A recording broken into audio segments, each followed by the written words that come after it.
થોડા દિવસો પહેલાં સુરત પોલીસે એક ડ્રગનું કન્સાઇનમેન્ટ પકડી પાડ્યું. ડ્રગ્સની લેવેચ થવાની હતી. હોટલમાંથી ખરીદનાર આવવાના હતા. રાજસ્થાનથી ડ્રગ મંગાવવામાં આવ્યું હતું અને પોલીસ પહોંચી ગઈ અને જે ગુનેગારો હતા એની ધરપકડ કરી. ત્યાર પછી પોલીસે પ્રેસ કોન્ફરન્સ કરી, ગુનેગારોને રજૂ કર્યા. એ ડ્રગ્સ ખરીદનાર અને વેચનારમાં એક નામ હતું વિકાસ આહિર. વિકાસ આહિર કોઈ હિન્દુ સંગઠનના પ્રમુખ કે કાર્યકર હતા એવું મીડિયાને પોલીસે જણાવ્યું હતું. ત્યાર પછીના કલાકોમાં આ સમાચાર બધે આખા ગુજરાતમાં ફેલાઈ ગયા. અને મજાની વાત એ છે કે ત્યાર પછી કેટલાક ડિજિટલ માધ્યમોએ એને કઈ રીતે ટ્વીટ આપ્યું અને કઈ રીતે પત્રકારત્વ થઈ રહ્યું છે એ વિશે પણ મારે આજે થોડી વાત કરવી છે.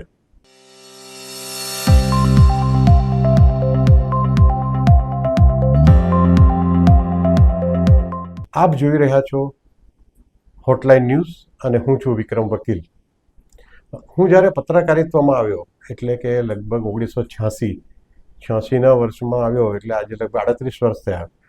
એ વખતે મુંબઈથી અભિયાન નામનું સાપ્તાહિક શરૂ થવાનું હતું અને એના તંત્રી તરીકે શીલા ભટ્ટ અને કાંતિ ભટ્ટ જે ગુજરાતી પત્રકારિત્વમાં ખૂબ ટોચનું નામ, ગુજરાતના નહીં રાષ્ટ્રીય પત્રકારત્વમાં પણ એમનું નામ ટોચનું ગણાતું હતું. મારા સદનસીબે મને એવા બાહોશ અને આટલા વિદ્વાન પત્રકારો સાથે કામ કરવાનો મોકો મળ્યો. એમની સાથે ને એ મારા એડિટર હતા એટલે મને ગાઈડન્સ પણ બહુ મળ્યું. એમની પાસે ઘણું બધું શીખ્યો.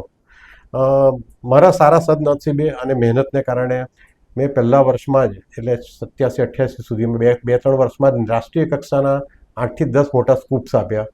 એમાં મને યાદ છે ત્યાં સુધી એક અમિતાભ બચ્ચનના ભાઈ અજિતાભ બચ્ચને કંડલા ફ્રી ટ્રેડ ઝોનમાંથી કેવા કાળા ધોળા કરીને કરોડો રૂપિયા કમાયા હતા.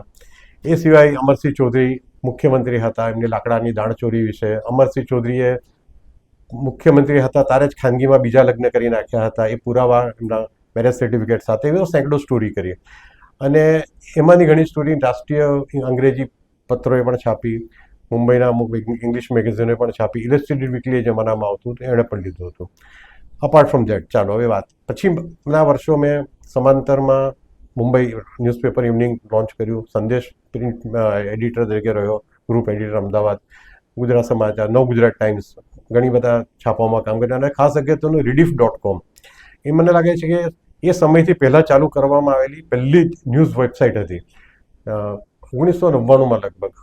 અને ઇંગ્લિશ ઉપરાંત એની ગુજરાતી, મરાઠી, તેલુગુ અને હિન્દી એડિશન પણ થઈ. પણ કમનસીબે એ વખતે ઇન્ટરનેટનો એટલો વ્યાપ નહોતો. હવે જે આઈટી મિનિસ્ટર હતા ગુજરાતના એમને જ ખબર નહોતું કે આ રીડિફ શું છે. એટલી હદે લોકોને તે વખતે માહિતગાર નહોતા એનાથી. એટલે લગભગ મને 2 વર્ષ એમાં કામ કરવાનો અનુભવ મળ્યો. ત્યાર પછી હું પાછો પ્રિન્ટ મીડિયામાં ગયો અને પછી પાછો હું આ ડિજિટલ મીડિયામાં 99માં છોડ્યું હતું. ત્યાં હવે હું આ હોટલાઇન ન્યૂઝ અમે કરી રહ્યા છીએ. મારું એમ ખાલી એક માનવું છે કે આજકાલ દરેકના હાથમાં કેમેરો આવી જાય અથવા તો મોબાઈલ આવી જાય એટલે યુટ્યુબર બની જાય છે. અને પછી શરૂ થાય છે બ્લેકમેલિંગથી માંડીને જાત જાતના ધંધાઓ જે બધા જાણતા જ હોય છે, મોટે ભાગે બધાને ખબર હોય છે કેવું ચાલી રહ્યું છે. એક સ્વચ્છંદતા આવી જાય છે. આ વાત મારે એટલે કરવી પડી કે આ જે ડ્રગ પકડાયું એના 90% મીડિયાએ બહુ બેલેન્સ રીતે એનું પ્રિન્ટ મીડિયા, ઇલેક્ટ્રોનિક મીડિયા અને ડિજિટલ મીડિયામાં પણ એનું પકડાયું અને એના પોલીસે પકડા અને આ ગુનેગારો હતા. અને આ એકનું નામ આ જે મેં તમને કહ્યું વિકાસ આહિર અને એની સાથે બીજા સાગરીતો હતા. બધા એ આપણે આજે નામ આપવાની જરૂર નથી. પણ અમુક ડિજિટલ મીડિયાએ આને આખો હિન્દુ મુસ્લિમનો પ્રશ્ન બનાવી દીધો. જે પત્રકારો અત્યાર સુધી કહેતા હતા કે આતંકવાદને કોઈ કોમ નથી હોતી, આતંકવાદને કોઈ ધર્મ સાથે લેવા દેવા નથી, એ લોકોએ જ આખા ઇસ્યુને જગાવીને આ જે વિકાસ આહિરે સાથેના CR પાટીલ, હર્ષ સંઘવી અને યોગી આદિત્યનાથના ફોટા એમની ડિજિટલ મીડિયા પર મૂકીને એવું પ્રસ્થાપિત કરવા માંડ્યા કે હર્ષ સંઘવી સાથે, CR પાટીલ સાથે, યોગી આદિત્યનાથ સાથે આ વિકાસ આહિરને ખૂબ અંગત દોસ્તી છે. હવે આ એકદમ હાસ્યાસ્પદ વાત હતી.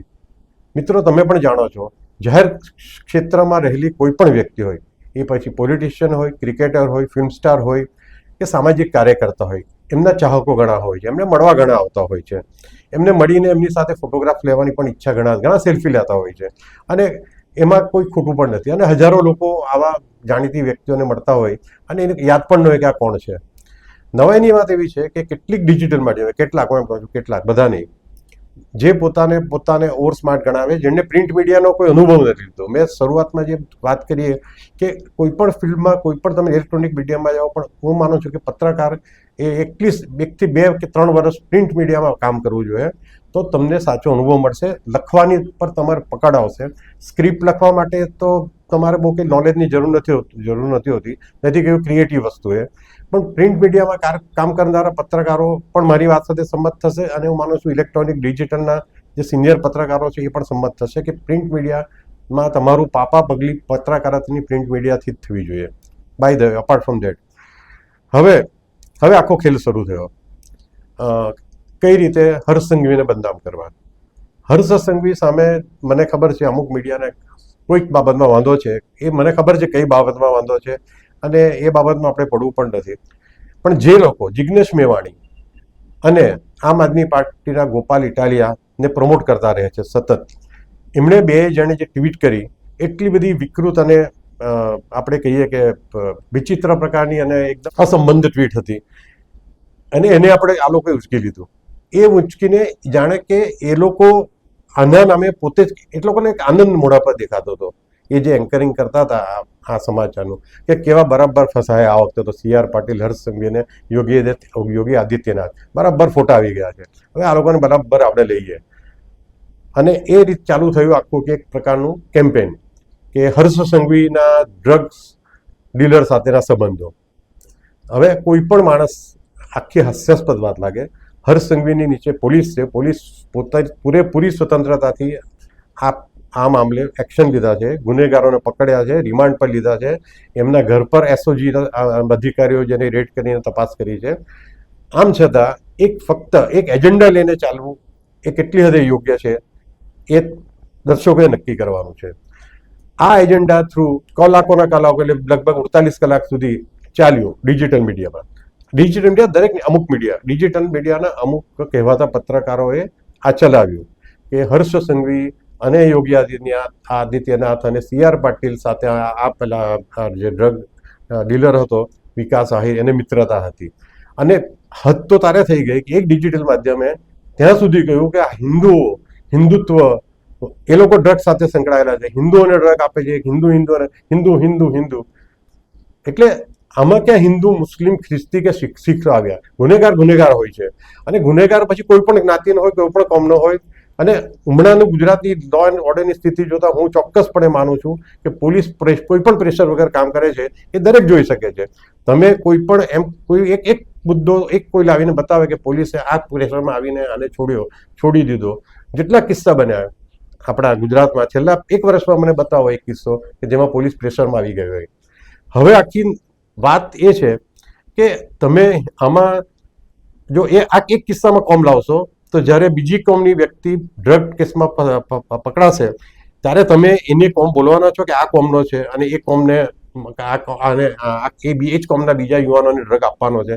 આ હિન્દુ હતો અને હિન્દુ યુવાનોને ડ્રગ આપવાનો, એટલે જાણે કે હિન્દુવાદીઓ બધા ડ્રગ ડીલર થઈ ગયા, પાબ્લો એસ્કોબાર બની ગયા હોય. પાબ્લો એસ્કોબાર એટલે કોલંબિયાનો એક જમાનાનો મોટામાં મોટો ડ્રગ માફિયા, અને જેની નોંધ ફોર્બ્સ મેગેઝિને પણ દુનિયાને એક રિચેસ્ટ માણસ તરીકે લીધી હતી, એને ડ્રગ ટેરરિસ્ટ હતો એ. એટલે આ બી વાત આ જે ચાલી રહી છે આજકાલ ડિજિટલ મીડિયાના કેટલાક વર્તુળમાં, એના પર પણ ધ્યાન આપવાની બધાએ જરૂર છે. જો તમને આ જ પ્રકારની સ્ટોરી ગમતી હોય, આ જ પ્રકારના એનાલિસિસ ગમતા હોય, તો જોતા રહો હોટલાઇન ન્યૂઝ, અને અમને સબસ્ક્રાઇબ કરો, અમને લાઇક કરો, અને અમારું બેલ બટન દબાવો. Thank you.